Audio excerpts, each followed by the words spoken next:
Hi viewers, welcome to my channel. இன்றைக்கி வந்து நம்ம ஒரு கருப்பு உளுந்தோட தொகையில் எப்படி பண்ணுறதுங்கிறத பார்க்க போகிறோம். இதுக்கு நான் வந்து இந்த பெரிய ஸ்பூன் டேபிள் ஸ்பூனால் இந்த ஸ்பூனால் ஹீப்டாக 4 ஸ்பூன் எடுத்துட்டுருக்கேன் கருப்பு உளுந்து. இதை நம்ம போட்டு வறுத்துக்க போகிறோம். கருப்பு உளுந்தில் உங்களுக்கு வந்து லைட்டாக கலர் மாறும், நல்ல வாசனை வரும். அந்த ஸ்டேஜில் வந்து நம்ம எடுக்கணும்.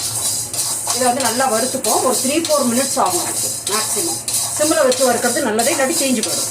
ஏன்னா நம்ம கருப்பாக இருக்கனால கலர் தெரியாது, அதனால தீஞ்சு போயிடும். லைட்டாக கலர் மாறிடும், அந்த வாசனையும் நல்லா வரும். அந்த ஸ்டேஜில் வந்து நம்ம ஸ்டவ் அணைச்சிடலாம்.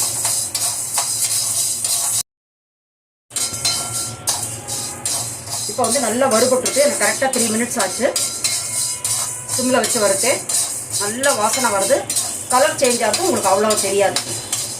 ஆனால் நீங்கள் இன்னொரு உளுந்து இதையும் வச்சுன்னு பார்த்தா கொஞ்சம் அது டிஃப்ரென்ஸ் இருக்கும். இதை எடுத்து வச்சுக்கிறேன். இதுக்கப்புறம் என்னென்னா, இதில் வந்து பூண்டு நான் போடுறேன். உங்களுக்கு வேண்டாம்னு நீங்கள் பூண்டை ஸ்கிப் பண்ணிடலாம். அதுக்கப்புறம் தேங்காய் வந்து ஒரு 3 to 4 டேபிள் ஸ்பூன், 3 ஸ்பூன் தான் இருக்கும். 3 ஸ்பூன் போல் போட்டுருக்கேன். அதுக்கப்புறம் சின்ன பீஸ் புளி, உங்களுக்கு புளிப்பு எவ்வளோ பிடிக்கோ அது அதுக்கேற்ற மாதிரி.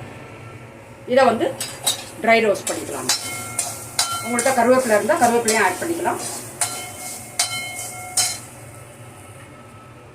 கருவேப்பிலையெல்லாம் நீங்கள் கூட போட்டால் உங்களுக்கு நல்லது தான்.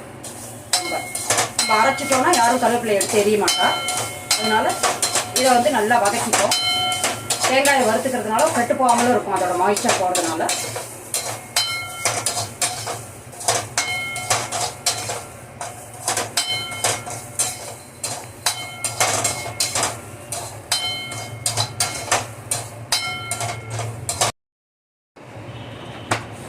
நான் இதில் வந்து 4 மிளகா வத்தலையும் போட்டு வறுக்கிறேன். இதை நீங்கள் வந்து உளுந்தோடையும் சேர்த்து வறுக்கலாம்.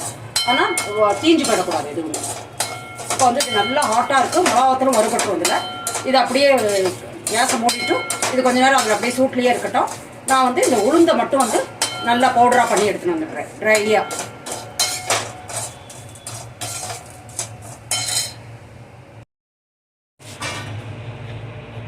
இப்போ வறுத்த உளுந்தோடையே அந்த 4 மிளகாத்தல் எடுத்து இதில் போட்டுட்டேன்.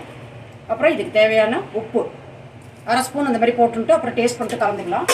இதை வந்து ஒரு தடவை வந்து ட்ரையாக அரைச்சின்னு வந்துட போகிறேன்.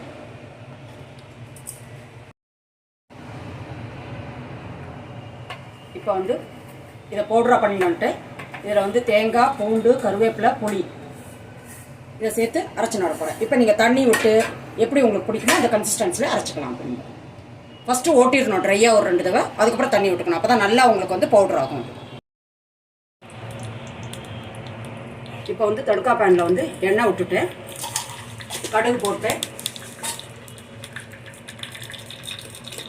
பெருங்காயம்,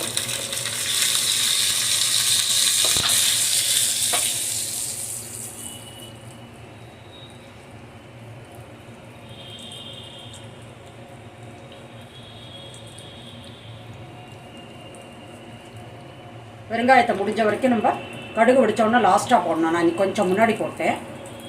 ஏன்னா அதை வந்து ரொம்ப ஹாட்டாக இருக்கிற ஆயிலில் போடுறது வந்து அட்வைசபிள் கிடையாது.